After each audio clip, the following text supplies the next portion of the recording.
Hello and welcome to Digitally Unplugged. So, with the gaining popularity around the metaverse, Gartner predicted that by 2026, 25% of the people will spend at least 1 hour a day of work, shopping, education, social media, and entertainment in the metaverse. However, as the world migrates towards the virtual arena, the crypto threat landscape has also got a new dimension in the metaverse. And to discuss about all the threats in the metaverse cybersecurity concern, we have invited two special guests. Let me introduce you to our first guest, Colonel Dr. Inderjeet Singh, Cyber Security Officer. He is a TEDx speaker and India's top 30 blockchain influencer. Sir, welcome on Crypto TV. Thank you very much. It's a pleasure to be part of the Crypto TV show today. And our second guest is Deepika Singh, founder, DeepSight Cyber Labs, ex-fellow Maharashtra Cyber Police Department. Deepika, welcome on Crypto TV as well. Thank you so much. Happy to be here. So my first question is to Dr. Inderjeet is, in recent months, there has been quite a buzz around the metaverse. So everyone from startup, social media, gaming companies to IT services and even automobile company have joined the metaverse. So, and this space is also getting more attention. So what do you think, what is metaverse and why there is sudden surge in the interest? If you can just begin with, sir. Yeah, well, it's a wonderful question. And, just to get you everybody on the board that metaverse is not a new concept. It is already there since quite some time. And it evolved basically in 1992 after one of the novels which are being written by Neil Stephenson. And that was a start point where he started calling that the Snow Crash as a novel. And thereafter, we saw a movie which came in 2013, that was Ready Player One. That was the part of the metaverse. And the buzz which we are seeing today, right, it actually started after Facebook changing the name from Facebook to Meta. And thereafter, we are seeing so much of impetus which is happening all across in the metaverse space. So what really is metaverse? Just to put in the right perspective, it's a fusion of physical, augmented and virtual reality, and the public virtual reality world can be accessed by the internet, right? So that's how the things are going to be. The material things in the virtual world are going to be accessed. You'll have the virtual currencies, you'll have virtual characters. It will be recreation of the things which you'll see and how you're going to get into it. So you're going to have, digital avatars, which you can use it to traverse online. And this will be basically identical to your real world, things which are there built on imagination or combination of both, right? And how do you really get into metaverse? So you're going to have virtual reality headsets and the digital avatars, that's you. Who's going to really, allow you to get into the metaverse. And primarily, it's going to be a collaborative virtual world where currency can be used to buy, sell lands, building avatars, identities, paintings, everything which you possibly see, you're going to buy it there. And NFT is one of the currencies which is going to be part of it. So the metaverse is already happening. NFTs, we are already talking of. We are talking of the Web3, which is there. We already seen lots of games like Roblox, which are the games which touts itself as a metaverse corporation. So, and the musics in the metaverse. So that's how the really metaverse is really evolving right now. And we are seeing so much of things happening in the metaverse, and every day we are seeing something or the other, getting wrong in the metaverse. So you can have events, you can have a cafe. We saw a bank opening up its branch in that. We're seeing airlines getting into the metaverse. We're seeing the Space Force coming up. It's a real interesting world what we are seeing today. It's a real interesting world, what we are seeing it today. That's what Colonel Inderjeet Singh has described about the metaverse. So what's your opening remarks on about this segment, which we are, since this segment is about the cybersecurity concerns in the metaverse. So we are trying to understand what is metaverse first so that we can build upon the cybersecurity concerns in this segment. Over to you, Deepika. Certainly. The genesis of cyber attacks is proportional to the number of touch points that any user has. Now, following up to what Dr. Singh mentioned about having the world transcend into a virtual reality and augmented reality, and essentially transcending into a 3D space with certain 4D elements as well. Fantastic. So it's just now not the, you can say, renditions which are there in 3D, but also 4D elements attached to it, which are related to our 5 senses, that is sight, touch, smell, etc. Now, whenever cyber attacks are concerned, the more the touch points, the more convoluted the attack scenario. Exactly. And to be very honest, we are at a very nascent stage where even real life cyber crimes are concerned. So I think we are at an embryonic stage, rather a pre-embryonic stage, and it will not be an overstatement too, whenever it comes to the cybersecurity concerns. The main thing is with respect to the regulators and the lawmakers who are setting the guidelines, because if cyber attacks come, the lawmakers make an important role. They too have still not understood the concept. There's a lot of myths, and the myths are being driven by commercial companies who are looking to take the advantage of the buzz that has been generated to increase their valuations. So I think we have a long way to go, not only in understanding, comprehending, but also analyzing the potential threats when it comes to metaverse. So since we are talking about, we are talking about cybersecurity concerns, so we'll start with our first segment. And my next question to you is, along with the extensive growth opportunities, the metaverse comes with a legitimate concern about privacy. That's what Deepika has also highlighted. And data security, which is actually a big concern as of now. So as everything is built virtually in the metaverse, you have beautifully described in your opening remarks, cyber criminals have plenty of options to hack the data and misuse it for their personal gains. So how do you want to explain the situation, sir?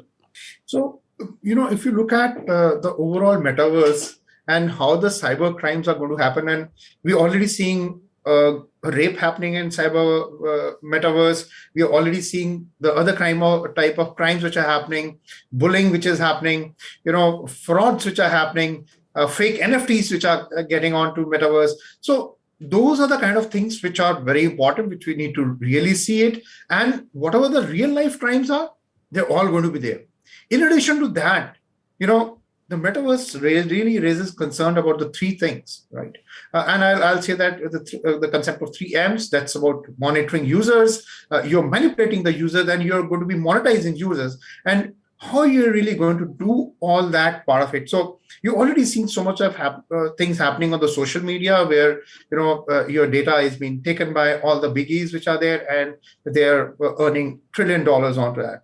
So similarly in the case of metaverse, because you're getting on to the metaverse with the AR, VR, and the headset and the haptic, sensors which are going to be there. So in a metaverse, they can practically track what you do, where you look, what are you gazing at, track your gait, track your posture. They can monitor your facial expressions. They can have your vocal inflections which are there. Also, they can get onto your heart rate, your respiration rate, your pupil dilation. So all those kind of things. Now, if somebody gets control of it, he's going to really, monitor you, and he can get all the details of your life, your experience, what you do, what you feel, everything of that nature. So monitoring is a major concern. Thereafter, monetizing part of it, like we already seeing in the case of the social media, we are more of a product for sale to the advertisers rather than a customer.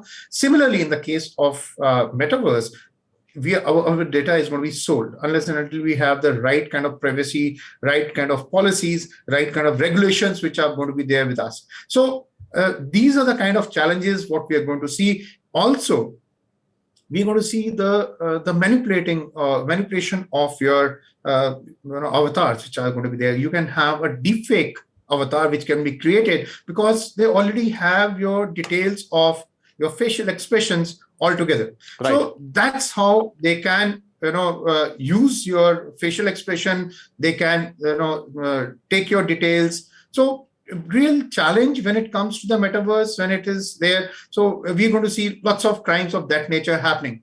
Okay. And sure. The other aspect which is very important is Like there are going to be different metaverses which are going to happen. So transversing from one metaverse to another metaverse is a challenge right now. How are we going to look into that? So those are the kinds of things which are a real point of concern. So Inderjeet sir has highlighted many concerns and challenges. One of what I've picked up is the concerns over data being sold. So what is your opinion about this, Deepika?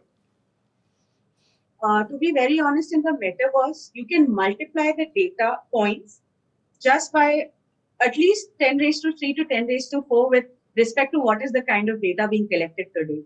And metaverse here is more of an intersection between our offline and online worlds.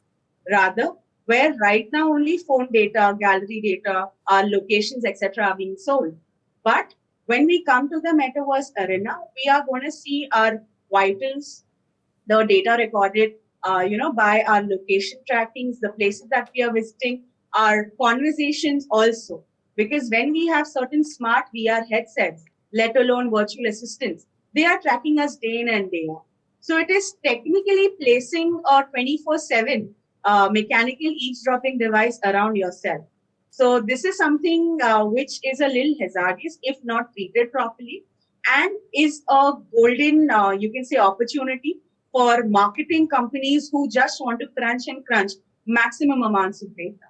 Let's take any example with respect to a health brand that is only looking for people between age groups of 24 to 30 with certain ailments. This kind of data set is giving them the exact digital profile, rather giving them a humanoid version of itself. Fantastic. So this is something that we are, tending towards. And if the users themselves don't understand the repercussions of the privacy parts, if they are lackadaisical and being so romanticized, by the idea of metaverse, and it's actually a privilege for them to being on the metaverse, that's how users are behaving. But we are forgetting the fundamental rule, which earlier experts have also mentioned on the show as well, that if you are not paying for the product, you are the product or service yourself. Fantastic. And this is something that people should not allow them to be commoditized. Take strict measures. Superb. A very important statement is coming from Deepika about if you are not paying for the product, you are the product yourself. So my next question is to you, Doctor, is another cybersecurity concern which we are talking about. Unique to Metaverse is the preservation of the virtual identity of users. So that's what Deepika has also highlighted. What's your opinion, very quick opinion before we move to our next segment? So practically what is happening is you're giving your biometric data in terms of your fingerprint, you're giving your retina scans, you're giving your voice prints, you're giving your facial geometry, which causes a major privacy concern with the virtual reality headset, what you're putting it.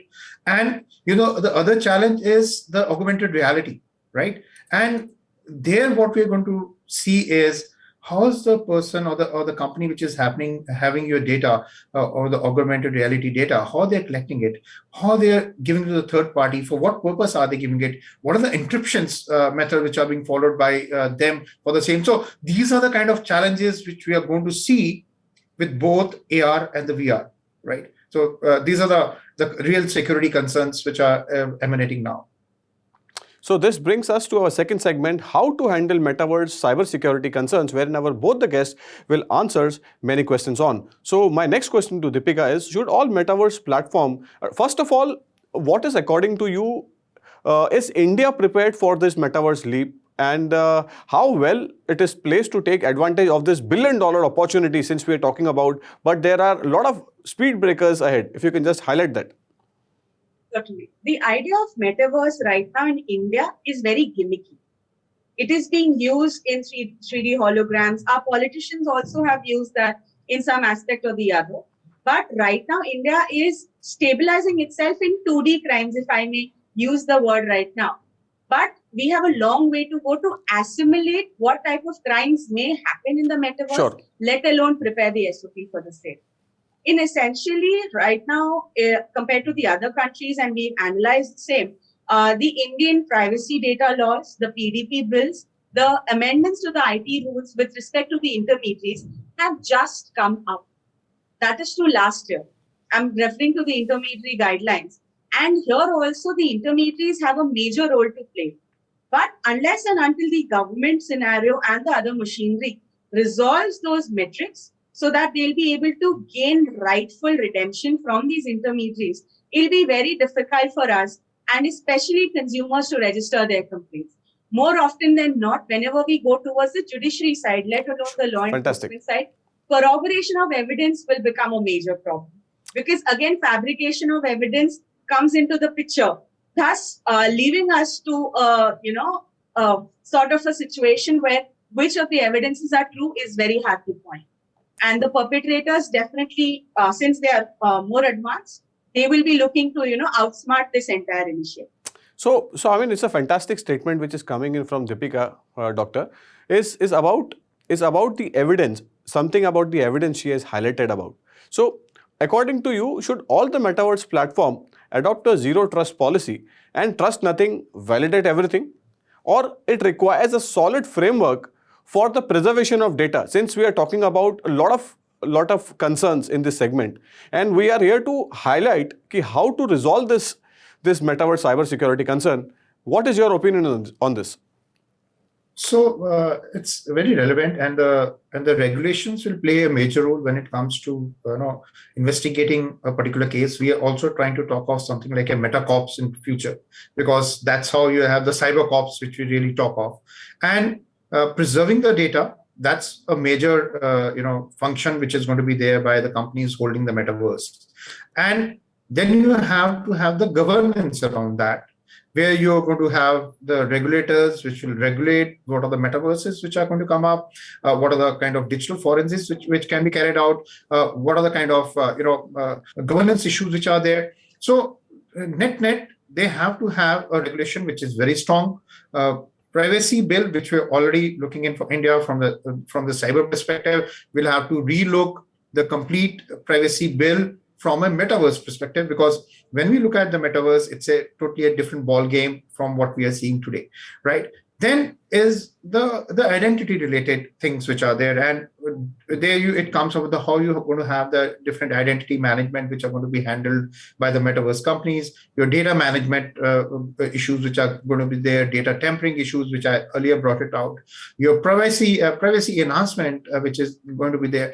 So these are the kind of challenges what we are going to see, and we have to really overcome. And very rightly said that we are still in a very nascent stage of the metaverse. Fantastic. And the technology stack which actually forms a metaverse are evolving. Sure. Right? Like we talk about the Web3 and the blockchain, or we talk about the robotics, AR, VR.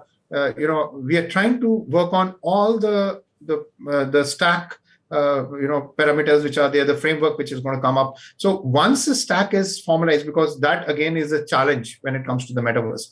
So those are the kind of things which we are looking at. And the security, of course, becomes a major part of the metaverse while the framework is being drafted. Because most of the technologies, when they come, the security or the cyber security is look at the last component of any framework. But here, I think it's going to be the most important factor, and that's how most of the discussions are really coming up.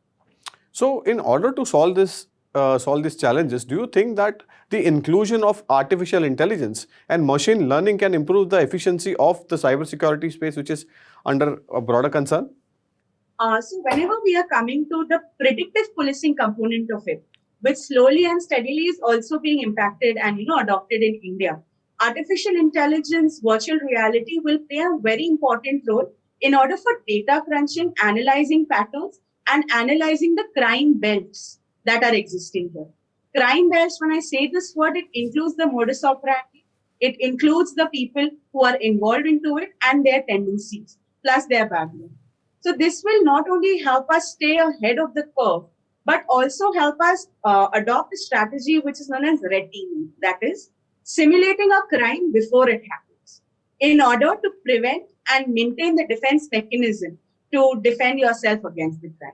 So this is something that if, we adopt it in a very genuine manner by the experts who know and can design such a framework, and not just, rubber stamps just for the sake of it, we will be in a very good position to align the forecasting solutions.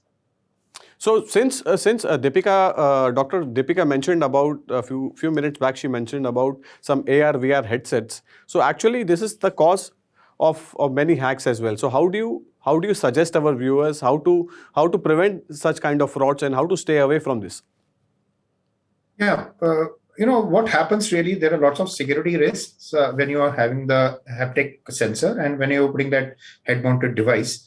And if you distinctly work it out, the threats which are related to the augmented reality, they are quite prominent, and they actually pertain to the privacy of the user. And like I brought it out, these are the security risks which are kind of the user privacy if a hacker compromises AR device itself, right? And that's all possible today. How will the augmented reality firm use and safeguard the data collected from the user? So that's another question which always arises. And where do the businesses store the augmented reality data, right? What are the kind of places, how it is being stored, what are the encryptions methodologies which are being followed, and do the companies share the augmented reality data with the third parties, and for what purpose, whether it's being commoditized or it's being sold to somebody else for some other reason. Now, the AR was one component, but the virtual reality at the same time also poses a similar kind of security risks which are there. And these are the privacy issues in the metaverse, but then you have to understand that you are a vulnerable target in the metaverse, and your iris, your fingerprints, your scans, your voice, your facial geometry, your eye dilation, everything is a risk in a virtual reality, and it really raises privacy concerns altogether. And also, it can lead to the ransomware attack. It can lead to identity theft. It can lead to other kind of credential thefts. So these are the kind of thefts which can happen. These are the kind of cyber crimes which can happen because of the augmented reality and the virtual reality, which are the key components of metaverse. So we'll take a small break, and when we return back, we'll talk about privacy issues, identity theft, and flash impersonation with both the guests. Thank you so much, and stay tuned on Crypto TV.